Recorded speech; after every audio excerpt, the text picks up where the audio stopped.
How to fix iPhone Wi-Fi and Bluetooth grayed out issue. If you're having this issue after update of your iOS, then to solve this issue, this video is for you. For that, first of all, launch your settings on your device. From here, go through the general. Now, if you scroll down there, you will see sort down option. Shut down your device for at least 1 minute and try to restart after it. And check if your problem is solved or not.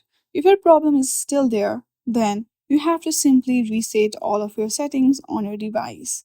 For that, simply tap on Transfer or Reset iPhone under General. There you will see Reset option, tap on it.